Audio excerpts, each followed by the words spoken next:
कहानी की शुरुआत में हम एक लड़के निक को देखते हैं जो कॉलेज में पढ़ता है, अपनी मॉम के साथ रहता क्योंकि उसके डैड की मौत हो गई है। साथ ही वो काफी अच्छी अच्छी पोएम्स भी लिखता है, अक्सर कुछ पोएम्स बेच कर दिया करता है। कॉलेज में उसका एक दोस्त होता है। जब वो बाथरूम में था तो कुछ लड़के आकर उसे मारने लगते हैं। जहाँ तभी उन लड़कों की हेड एक लड़की वहाँ पर आ जाती है जिसका नाम एनी था। एनी हर गलत काम करती है, जैसे चोरी, नशा बेचना और इस तरह के काम। ये लड़कों की तरह रहती है। यहाँ वो इसलिए आई क्योंकि उसे निक के दोस्त से पैसे लेने हैं। पर अब जब उसने पैसे मांगे तो निक का दोस्त कहता है कि मेरे पास पैसे नहीं है, इसीलिए एनी के साथ ही उसे और मारने लगे। वो फिर निक के दोस्त को कहती है कि अगर मेरे पैसे तुमने ना दिए तो मैं तुम्हारा क्या हशर करूंगी, ये तुम सोच लेना। जब कैंटीन में आया तो यहाँ निक भी बैठा हुआ था। उसकी हालत देखकर निक समझ गया कि एनी और उसके साथियों ने इसे काफी पीटा है। वो अब एनी के पास गया जो उसी कैंटीन में बैठी हुई थी। पूछता है कि मेरे दोस्त ने कितने पैसे देने हैं तुम्हारे। जब एनी ने कोई जवाब ना दिया तो कुछ पैसे वो टेबल पर रख के पूछता है कि ये काफी है। तब हल्की सी आवाज में एनी बोलती है अपने काम से काम रख। निक को बुरा लगा, इसलिए पलटकर उसने भी कहा कि तुम एक टूटी हुई बिगड़ी लड़की हो, साथ ही लूजर भी।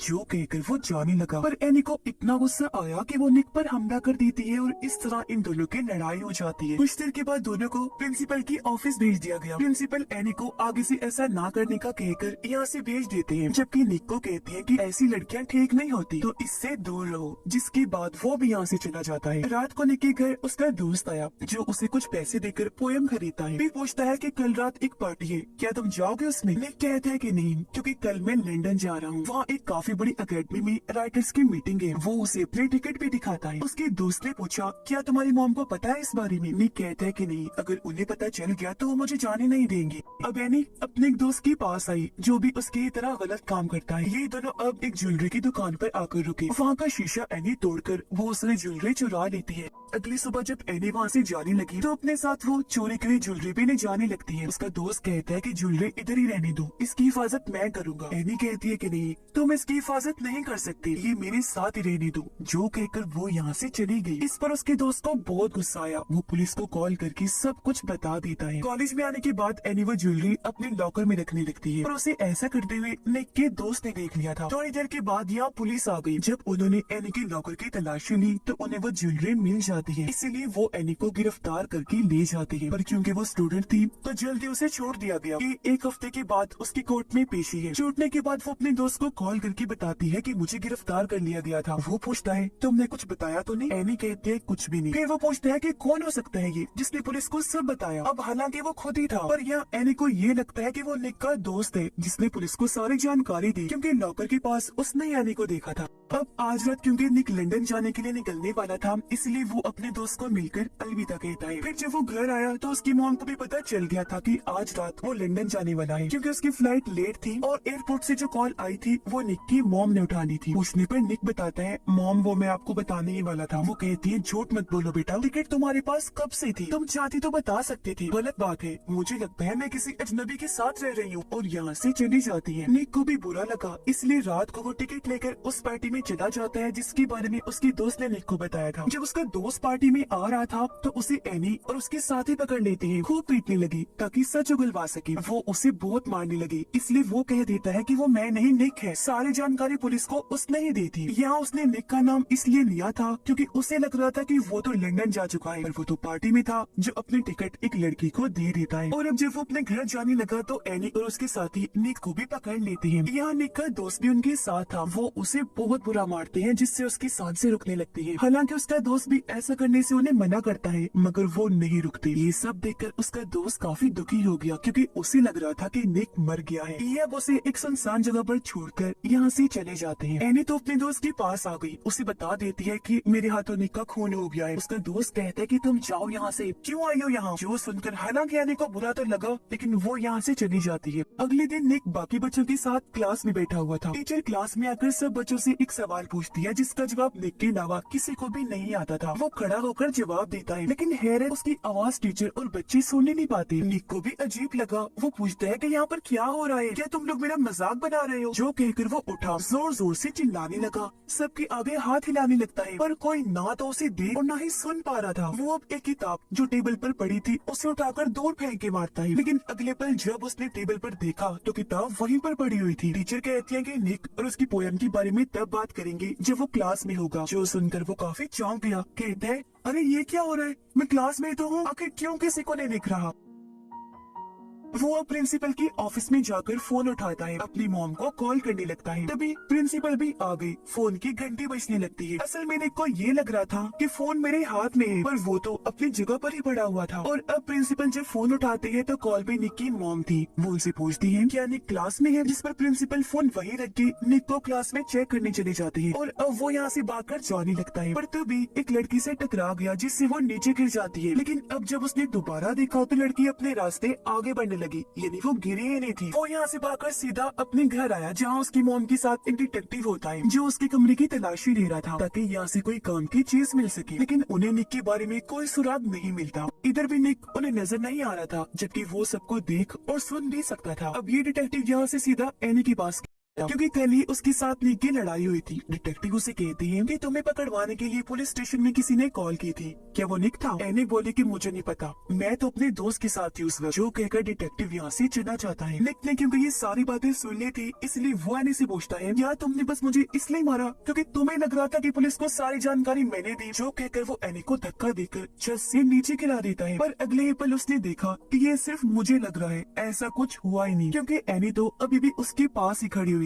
जिसके बाद निक यहाँ से अपने घर आया। वो जब कमरे में लेटा हुआ था तो उसकी मॉम आई, जो निक की डायरी से उसकी पोयम को पढ़ने लगती है, पर बीच में ही छोड़कर वो यहाँ से चली गई। तभी निक के कंधे पर एक चिड़िया आकर बैठ जाती है। वो उसे वहाँ से हटाकर हाथ में पकड़ लेता है। इस बात से निक को बहुत खुशी हुई, क्योंकि जो हालात उसके साथ हो रहे थे उनमें से ये पहली चीज थी जिससे वो हाथ लगा सकता था। अब तभी उसकी नजर सामने पड़ी। उसने देखा कि जो चिड़िया इस वक्त मेरे हाथ में है वो तो सामने गिरी पड़ी है, जख्मी होने की वजह से तड़प रही है, क्योंकि जल्द ही मरने वाली थी। और अब अगले ही पल वो मर जाती है, जिसके साथ ही निक के हाथ से भी गायब हो जाती है। तब ये देखकर वो सारी बात समझ जाता है, यानी उसे पता चल गया था कि मैं अभी भी जिंदा हूँ, बस मेरी आत्मा मेरे जिस्म से बाहर निकल आई है। यानी मैं जिंदगी और मौत के बीच की उस जगह पर हूँ जहाँ मेरी मौत कभी भी हो सकती है, बिल्कुल इस चिड़िया की तरह। पर अगर मैं मर गया तो मेरी आत्मा हमेशा हमेशा के लिए इस दुनिया से चली जाएगी। पुलिस को वो जगह पता चल गई थी जहाँ उस रात एनी और उसके साथियों ने निक को मारा था। पुलिस के साथ निक का दोस्त भी था, लेकिन वो ये नहीं बताता कि निक का जिस्म कहाँ है, क्योंकि उसे लग रहा था कि इस तरह मैं फंस जाऊंगा, जिसके बाद एनी और उसके साथी भी मुझे मारेंगे। यहाँ भागकर निक भी आया।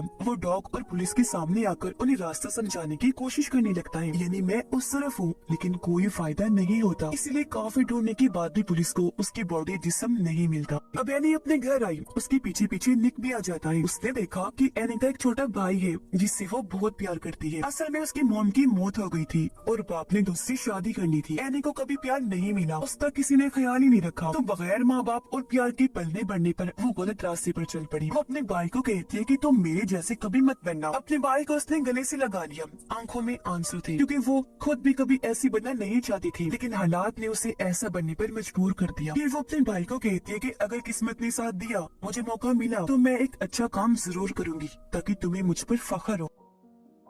अब एनी के उसी दोस्त के पास डिटेक्टिव आया। कहता है कि उस रात एनी ने तुम्हें जेल से कॉल की थी जब उसने ज्वेलरी चुराई, तो क्या उस रात वो तुम्हारे साथ थी, जिस पर वो किसी मुसीबत में ना फंसे, इसलिए ना चाहते हुए भी उसे इस केस में आना पड़ता है। वो निक के दोस्त को अगवा करके उससे पूछता है कि बताओ तुमने निक की बॉडी को कहाँ रखा है, जिस पर निक का दोस्त उसे उस जगह पर ले जाता है। तब एनी का दोस्त बॉडी को वहाँ से कहीं और शिफ्ट करवा देता है, ताकि अगर पुलिस को कोई बताना भी चाहे तो पुलिस को कभी भी बॉडी ना मिले। जिसके बाद वो एनी को मारने का प्लान बनाता है। वो उसे मिलने के लिए बुलाता है। इससे पहले वो उसकी जान लेता एनी गन छीनकर उसी पर तान देती है। तभी यहाँ पुलिस भी आ गई। तब सही सलामत एनी यहाँ से निकलने में कामयाब रही। वो जब भाग रही थी तो निक उसे कहता है मत भागो एनी, वो तुम्हें पकड़ लेंगे। तो पलटकर एनी कहती है कभी नहीं, और यहाँ से भाग गई। ये सुनकर निक को काफी हैरत हुई, क्योंकि एनी उसे सुन सकती थी। और अब जब वो बैठी थी तो निक उसके पास आकर कहता है कि मैं जानता हूँ एनी, तुम मुझे सुन सकती हो, मैं तुम्हारे आस पास ही हूँ, क्योंकि मैं अभी जिंदा हूँ, बच सकता हूँ। तुम बस पुलिस को बता बता दो कि मेरी बॉडी कहाँ है। अपने किए पर एनी उससे माफी मांगती है, फिर उसे वहाँ ले जाने लगी जहाँ इन्होंने निक की बॉडी को रखा था। और जाहिर है इधर वो नहीं थी, क्योंकि एनी के दोस्त ने वो कहीं और फेंकवा दी थी। पर यहाँ इन्हें चिंगम का रैपर मिल जाता है जो निक का दोस्त खाया करता था, जिससे दोनों समझ गए कि बॉडी यहाँ से गायब होने में निक के दोस्त का भी हाथ है। इसलिए अब एनी उसके दोस्त को पकड़ लेती है, मार मार कर पूछती है कि बताओ निक कहाँ है। उसकी बॉडी वहाँ पर नहीं है जहाँ वो रखी थी, जिस पर अब वो एनी को सारी बात सच सच बता देता है। कहता है एनी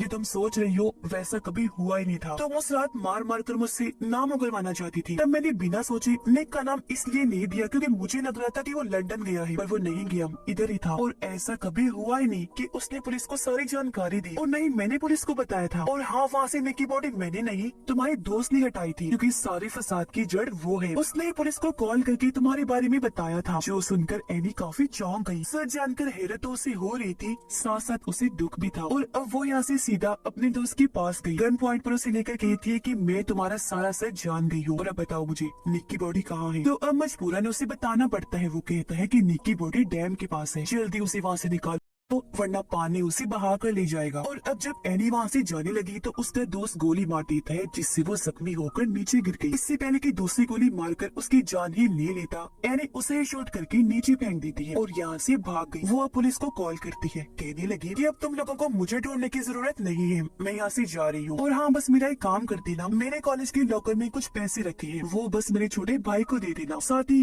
निक जिंदा है, उसकी बॉडी डैम के पास है। उधर निक जब अपने दोस्त के पास था, देखता है कि मेरे दोस्त को शर्मिंदगी हो रही है। उसे लग रहा है कि आज अगर निक इस दुनिया में नहीं है तो ये मेरी वजह से है, इसलिए वो जहर खा लेता है। हालांकि निक ने उसे काफी मना किया, पर वो उसे सोने नहीं सकता था। और अब जब उसकी हालत खराब होने लगी तो उसके दोस्त की आत्मा बॉडी से निकलकर बाहर आ जाती है, जिसे अब निक देख सकता था। और वो निक को यहाँ तभी उसके दोस्त की मॉम डेड आई। उन्हें भी पता चल गया था कि हमारे बेटे ने जहर खा लिया है, पर उसकी हालत इतनी बुरी नहीं थी। निक डैम के पास पहुँच गया, जल्दी उसे अपनी बॉडी मेल पे जाती है, और तभी डैम से भी पानी आना शुरू हो जाता है। इसीलिए वो अपनी बॉडी को उठाकर ले जाने लगा, लेकिन वो खुद अपनी बॉडी को नहीं उठा सकता था। वो मदद के लिए चिल्लाता है, पर कोई भी उसकी आवाज को नहीं सुनता, आस पास कोई था भी नहीं। और अब तभी यहाँ डिटेक्टिव, निक की मॉम और बाकी सब भी आ जाती है। पुलिस ने डैम बंद करवा दिया। जैसे उसकी बॉडी मिली फौरन उसे हॉस्पिटल ले जाते हैं, लेकिन उसकी हालत बहुत ज्यादा खराब थी। उधर एनी भी पुलिस से बचते हुए किसी तरह हॉस्पिटल पहुँच जाती है, जहाँ उसके साथ साथ निक की आत्मा भी थी। इससे पहले एनी अंदर जाकर निक से मिल पाती, वार्ड के बाहर जहाँ निक की मॉम बैठी थी वो उसे देख लेती है। उन्हें गुस्सा तो था ही, इसलिए वो एनी के मुँह पर जोरदार थप्पड़ मार देती है। कहने लगी कि आज निक की जो भी हालत है तुम्हारी वजह से है। निक को बुरा लगा, वो जोर से चिल्लाते हैं, मॉम ये आप क्या कर रही है? पर मॉम ने नहीं सुना। एनी कहती है कोई बात नहीं निक, वो तुमसे प्यार करती है इसीलिए गुस्सा है। निक की मॉम पूछती है ये तुम क्या कह रही हो? तो वो बता देती है कि निक यहीं पर है मेरे आसपास। निक की मॉम कहती है मगर मुझे तुम्हारी बातों पर यकीन नहीं है, अगर तुम सच कह रही हो तो साबित करो। तब निक एनी को कहता है कि मॉम को बताओ कि मेरे गायब होने के बाद आप मेरे कमरे में आई, आपने मेरी डायरी से जिंदगी में पहली बार मेरी पोयम पढ़ी, फिर उसे बीच में अधूरा ही छोड़कर यहाँ से चली गई क्योंकि आप वो पढ़ के जज्बाती हो गई थी। और अब एनी के जरिए निक अपनी मॉम को कहता है कि आपने डैड के गुजर जाने के बाद कितना बुरा टाइम देखा, मैं उसे कभी नहीं समझ पाया, मगर अब मैं सब कुछ समझ सकता। लेकिन मॉम कहती है अच्छा बस बताओ तुम्हें क्या चाहिए। तब एनी कहती है कि मैं एक बार निक से मिलना चाहती हूँ, क्योंकि मैं ही हूँ जो उसकी मदद कर सकती हूँ, उसे वापस ला सकती हूँ। इसलिए अब निक की मॉम उसे अंदर जाने की इजाजत दे देती है। निक के पास आने के बाद एनी की आंखों में भी आंसू आ गए थे। वो उसे कहती है प्लीज वापिस आ जाओ, फिर उसके कंधे पर सर रख के वही लेट गई। और अब कुछ ही पलों में निक आंखें खोलता है, यानी उसकी आत्मा बॉडी में वापिस आ गई थी। निक एनी से पूछता है